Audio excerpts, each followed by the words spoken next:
सोचिए जरा, स्मार्टफोन से लेकर बड़े बड़े डेटा सेंटर्स तक, इन सबको असल में पावर क्या चीज करती है? एक छोटा सा, लगभग अदृश्य कंपोनेंट जिसका नाम है ट्रांजिस्टर। यही वो जीनियस है जो हमारी पूरी डिजिटल दुनिया को चलाता है। तो चलिए आज इसी छोटे से चमत्कार के अंदर की दुनिया को समझते हैं और देखते हैं कि ये कैसे काम करता है। आज की चर्चा में हम सबसे पहले ट्रांजिस्टर के बिल्कुल बेसिक कॉन्सेप्ट को समझेंगे। फिर हम बीजेटी और उसके समीकरणों पर नजर डालेंगे। इसके बाद एनपीएन और पीएनपी के बीच का फर्क जानेंगे। फिर कहानी आगे बढ़ेगी एफईटी और मॉसफेट तक, और आखिर में हम बीजेटी और मॉसफेट की सीधी तुलना करेंगे ताकि ये साफ हो जाए कि किस काम के लिए कौन बेहतर है। तो सबसे पहला और बड़ा सवाल, आखिर ये ट्रांजिस्टर है क्या? अगर बिल्कुल सरल भाषा में कहें तो ये एक सेमीकंडक्टर डिवाइस है जो इलेक्ट्रॉनिक्स के दो सबसे जरूरी काम करता है, एम्प्लीफिकेशन और स्विचिंग। देखिए, ट्रांजिस्टर का असली काम है कंट्रोल। आप ऐसा सोचिए कि आप पानी के एक छोटे से नल को घुमाकर एक बहुत बड़े डैम के गेट को कंट्रोल कर रहे हैं। ट्रांजिस्टर ठीक यही काम इलेक्ट्रॉन्स के साथ करता है। एक छोटा सा कंट्रोल सिग्नल एक बहुत बड़े पावर फ्लो को मैनेज करता है, और यही वो सिद्धांत है जो इसे या तो एक एम्पलीफायर बनाता है या फिर एक सुपर फास्ट स्विच। चलिए सबसे पहले बात करते हैं बायपोलर जंक्शन ट्रांजिस्टर की, जिसे हम सब बीजेटी के नाम से जानते हैं। ये ट्रांजिस्टर टेक्नोलॉजी का क्लासिक वर्कहॉर्स है, मतलब बहुत भरोसेमंद और पुराना, और इसका सारा काम करंट पर आधारित है। बीजेटी के 3 टर्मिनल होते हैं, बेस, कलेक्टर और एमिटर।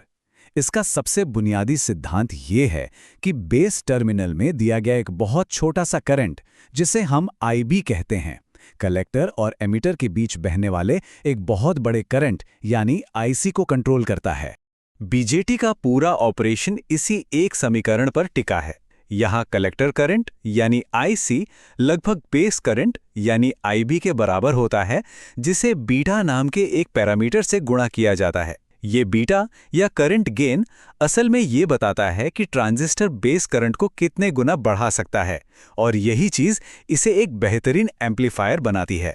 बीटा के अलावा एक और गेन पैरामीटर होता है अल्फा। जहां बीटा कलेक्टर और बेस करंट का अनुपात है, वहीं अल्फा कलेक्टर और एमिटर करंट के बीच का अनुपात है। जैसा कि आप इस समीकरण में देख सकते हैं, ये दोनों एक दूसरे से जुड़े हुए हैं, लेकिन ज्यादातर एम्पलीफायर डिजाइन्स में बीटा ही वो पैरामीटर है जिस पर सबसे ज्यादा ध्यान दिया जाता है।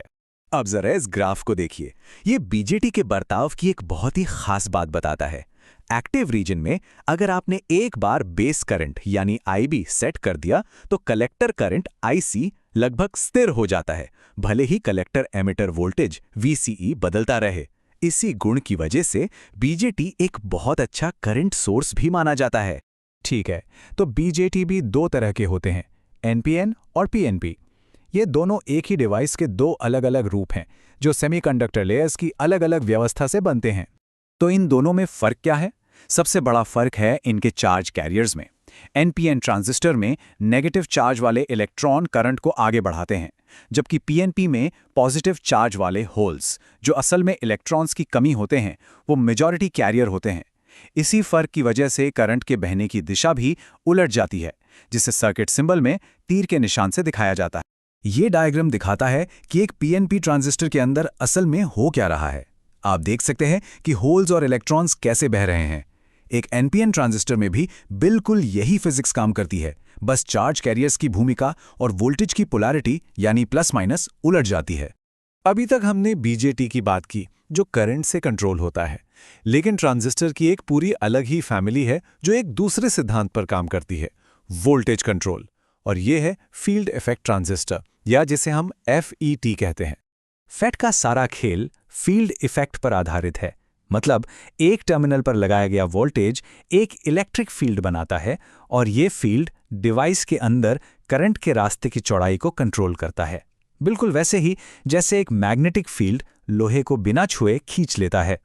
इसमें किसी इनपुट करंट की जरूरत नहीं पड़ती। और अब मिलते हैं फेट परिवार के सबसे बड़े सुपरस्टार से, मॉसफेट। आज के समय में हमारे डिजिटल प्रोसेसर से लेकर इलेक्ट्रिक गाड़ियों के पावर सिस्टम तक हर जगह इसी का राज है। इसका पूरा नाम ही इसकी बनावट को बता देता है। एक मेटल गेट जो एक पतली ऑक्साइड लेयर से इंसुलेटेड होता है, और ये सब एक सेमीकंडक्टर मटेरियल के ऊपर रखा होता है। यही इंसुलेटेड गेट मॉसफेट को इसकी ज़बरदस्त एफिशिएंसी और बहुत ज़्यादा इनपुट इम्पीडेंस देता है। तो देखिए होता क्या है, जब गेट पर एक तय मात्रा में वोल्टेज दिया जाता है तो जो इलेक्ट्रिक फील्ड बनती है वो सेमीकंडक्टर में एक कंडक्टिव चैनल यानी एक रास्ता बना देती है। ये चैनल ड्रेन और सोर्स के बीच एक पुल की तरह काम करता है और करंट बहने लगता है। और जैसे ही गेट वोल्टेज हटाया जाता है ये चैनल गायब हो जाता है और स्विच बंद हो जाता है। जब एक इंजीनियर किसी एप्लीकेशन के लिए मॉसफेट चुनता है तो वो इन मैट्रिक्स पर जरूर ध्यान देता है। RDS ऑन जितना कम होगा, कंडक्शन लॉस उतना ही कम होगा, मतलब एफिशिएंसी ज्यादा होगी। QG ये तय करता है कि डिवाइस को कितनी तेजी से ऑन ऑफ किया जा सकता है। और QRR खासकर मोटर ड्राइव जैसे सर्किट्स ने स्विचिंग लॉस और एफिशिएंसी पर सीधा असर डालता है। तो चलिए अब इन दोनों टेक्नोलॉजीज को आमने सामने रखते हैं और ये समझने की कोशिश करते हैं कि किस काम के लिए कौन सा ट्रांजिस्टर बेहतर है। ये तुलना सारे बड़े अंतर साफ कर देती है। मॉसफेट वोल्टेज से कंट्रोल होते हैं, इसलिए इन्हें चलाना आसान है। इनका ऑन स्टेट लॉस रेजिस्टेंस पर आधारित होता है। वहीं BJT करंट से कंट्रोल होते हैं और उनमें एक फिक्स्ड वोल्टेज ड्रॉप होता है। स्विचिंग स्पीड की बात करें तो मॉसफेट्स आमतौर पर बहुत तेज होते हैं, जबकि BJT की स्पीड स्टोरेज टाइम की वजह से थोड़ी कम हो जाती है। अर्सा इलेक्ट्रॉनिक्स की ये तुलना इसे बहुत अच्छे से समझाती है। मॉसफेट्स बहुत ज़्यादा शक्तिशाली और कुशल है, लेकिन अपनी पूरी क्षमता दिखाने के लिए उसे एक अच्छे से डिज़ाइन किए गए गेट ड्राइवर की ज़रूरत होती है। दूसरी तरफ BJT ज़्यादा मजबूत और सीधा साधा है।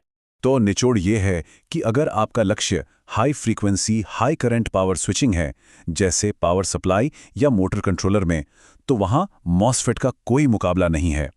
लेकिन अगर आप एक एनालॉग एम्पलीफायर या एक सरल कम लागत वाला स्विच बना रहे हैं तो BJT आज भी एक बहुत ही बेहतरीन और भरोसेमंद विकल्प है। तो हमने देखा कि BJT लीनियर एम्प्लीफिकेशन का उस्ताद है और मॉसफेट हाई एफिशिएंसी स्विचिंग का बादशाह है। अब जब हर एक की अपनी ताकतें पता हैं तो सवाल ये है, आपके अगले इनोवेटिव डिजाइन को कौन सी टेक्नोलॉजी पावर देगी? चुनाव पूरी तरह से आपके एप्लीकेशन की जरूरतों पर निर्भर करता है।